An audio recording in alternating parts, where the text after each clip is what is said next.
आप सभी का भगवान भैरवनाथ लालधा की सरकार के दरबार में स्वागत, अभिनंदन। गुरुदेव भगवान आप सबका मंगल करें, सबकी मनोकामना पूरी हो। आज दरबार का अंतिम दिन, रविवार, संडे। सर्वप्रथम जैसा कि आपको हर दिन बताया जाता है कि पर्चा काउंटर से पर्चा भरवा कर आपको अपना नाम, पता, एड्रेस और पीरियड की साइकिल सही लिखवानी है। जो भी बहनें दूसरी, तीसरी, चौथी बार आती है वो अपने मोबाइल में पर्चे को जरूर स्कैन करके रखें, ताकि नया पर्चा भी आप बनाए तो कम से कम वो बैक हिस्ट्री आप दिखा पाओ। आपको पिछले कई महीनों में क्या क्या आहार दिया है वो उस पर्चे में, पुराने पर्चे में, अगर आपने मोबाइल में भी उसकी फ़ोटो खींच के रखी तो उससे काउंटर पर फिर से लिख दिया जाएगा कि आपको ये आहार दिया गया है या इतनी बार आप आ चुके हो। ये आपके लिए थोड़ा ध्यान रखने का विषय है। बारिश का मौसम है, बहुत सारी बहनों के पर्चे खराब हो जाएंगे, भीग भी सकता है, फट सकता है, तो आप मोबाइल में उसको स्कैन कर लें और थोड़ा पर्चे का ध्यान रखें, उसको सुरक्षित रखें। जिनका पॉजिटिव रिजल्ट आ गया है और जिनको बच्चा भी हो गया, इस पर्चे को संभाल कर रखें। वो बेटा या बेटी बड़ा होने के बाद आपसे सवाल करेगा कि माँ या अपने पिताश्री से कि लालधा की सरकार के दरबार पे आप गए थे, उस समय की मेरी जन्म कुंडली, मेरा पर्चा कहाँ है। तो आपको उस बच्चे को वो दिखाते हुए आनंद महसूस होगा और उस बच्चे को देखते हुए भी अपने आप में गौरव महसूस होगा कि मेरे माता पिता मुझे प्राप्त करने के लिए और मुझे दुनिया में बुलाने के लिए कहाँ कहाँ नहीं भटके और लालधा की सरकार दरबार में गए। और ये वो पर्चा है जो मेरे जीवन का वो क्षण है जब मैं मेरी माँ के गर्भ में आया और फिर धड़कनों के रूप में आया और फिर मैं जन्म लिया।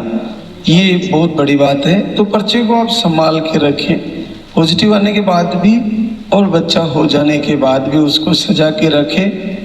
ये आपके बच्चे को भी हमेशा याद रहेगा, क्योंकि आज के बच्चे भूल जाते हैं कि माता पिता किस प्रकार से बच्चे के जन्म देने के लिए तड़पते हैं और अपने कुल का दीपक के लिए कितना दर-दर भटकते हैं और फिर उसको पाल पोस के बड़ा करते हैं।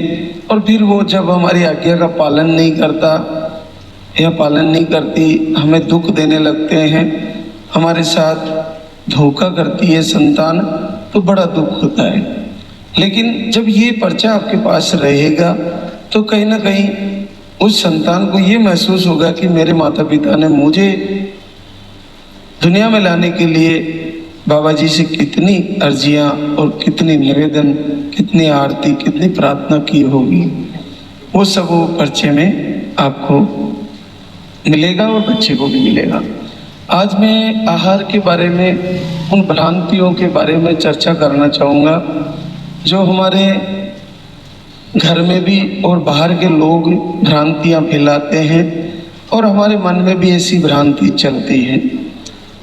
संदेह पैदा होने लगता है, जैसे कि हम एक बार आहार लिया और फिर दूसरी बार 1 साल 2 साल तक बिल्कुल नहीं आए और हमें निराशा हो गई कि होना होता तो एक बार आहार लेने से हो जाता, मेरा हुआ नहीं, तो अब क्या होगा। मैं आरती भी कर रही हूँ, पूजा, दीपक सब कर रही हूँ, नहीं हो रहा है।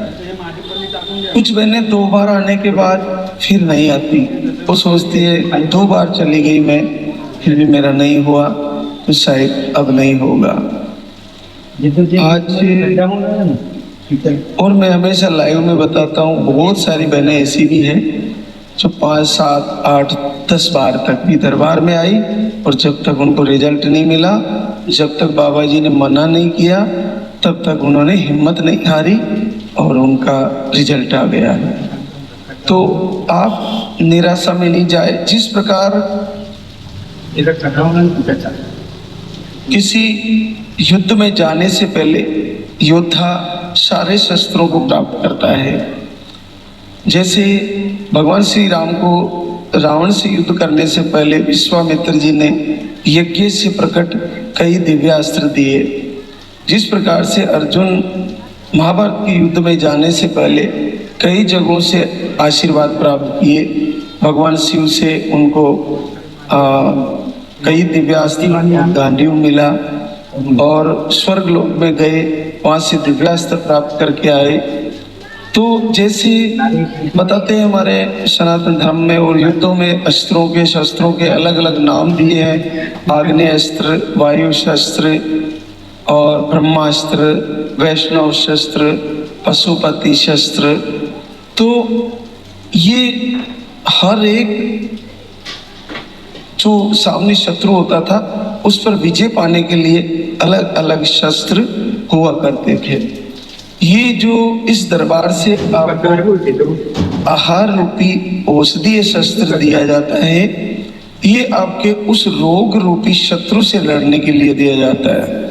अब ये शत्रु रोग बन के आपको रोके हुए बैठा है, तो इस पर विजय प्राप्त करने के लिए जब आप प्रथम बार दरबार में आते हो तो पहली बार जिस प्रकार से आपने हिस्ट्री बताई और आपकी कंडीशन, आपने प्रॉब्लम लिखाई, उस आधार पर उस रोग पर अटैक किया जाता है, उस पर इस आहार के, इस शस्त्र के माध्यम से हमला किया जाता है और बहुत सारी बहनों को प्रथम महीने में ही उसमें सफलता मिल जाती है। अब देखिए नहीं हुआ, फिर दूसरी बार फिर आए, फिर इस बार दूसरे शस्त्र का प्रयोग किया गया और फिर से उस रोग पर फिर से हमला किया गया, फिर नहीं हुआ, फिर तीसरी बार फिर तीसरा वाला दिव्य शस्त्र, औषधीय शस्त्र आपके रोग पर प्रहार किया गया और इस बार सफलता मिली। तो ऐसा है कि हम हमेशा बताते हैं कि कम से कम 5 से 6 दिव्यास्त्र, दिव्य औषधि शस्त्र आपके शरीर पर प्रयोग किए जाते हैं, तो उनको अच्छे से फॉलो करें, जैसे आपको नियम से बताया गया वैसे लें, तो आपको पूरा प्रभाव उनका नजर आएगा। आपने उसको सही से फॉलो करने में आलस्य किया, मन में भ्रांति और संदेह पैदा किया कि मेरा तो होना होता तो हो जाता, मेरा क्यों नहीं हो रहा है। आप ये देखिए कि बच्चा नहीं आने का एक ही कारण नहीं है, इकलौता कई कारण है। नकारात्मक ऊर्जा भी अपने आप में एक बड़ा कारण है, लेकिन ये बड़ी आसानी से ठीक हो जाती है दरबार से जुड़ने से और आरती, वंदना, प्रार्थना और शाम की सुबह की आरती करने से, अखंड दीप जलाने से ये ठीक होने लगती है। तो हमें कम से कम ये ध्यान रखना है कि आरती दीपक कर रहे हैं, आहार भी ले रहे हैं, फिर भी नहीं हो रहा है, तो हमें हारना नहीं है। कुछ समय 6 महीने के लिए आहार लिया, 6 महीने तक हमने फॉलो किया, 6 महीने तक आरती दीपक भी किया, लाइव भी किया, नहीं हुआ तो 6 महीने स्टॉप हो जाना है, लेकिन दिनचर्या नहीं बदलनी है, आलस नहीं करना है। ब्रह्म मुहूर्त में जगना है तो ब्रह्म मुहूर्त में जगना ही है।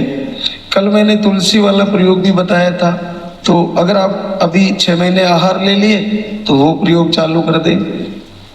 आपको जब आपने सब जगह से हार लिए, आपने बहुत सारा मेडिकली चेकअप भी कराया और इलाज भी कराया, तो नहीं हो पाया, तो अब फिर से भागने की कहाँ जरूरत है। अपने आप को बदल दीजिए, अपनी दिनचर्या बदल दीजिए, मन की स्थिति जो आपकी नकारात्मकता में गई है, नेगेटिव हो रखी है, उसको पॉजिटिव लेकर आइए और हर दिन, हर महीने लास्ट के दिनों में आपको अखंड दीप जलाना है और हर दिन ये संकल्प करना है कि मेरा इस महीने पॉजिटिव रिजल्ट आने वाला है और प्रभु मुझे आशीर्वाद देने वाले हैं। तो ऐसा ही हो जाएगा, ऐसा ही हो जाएगा।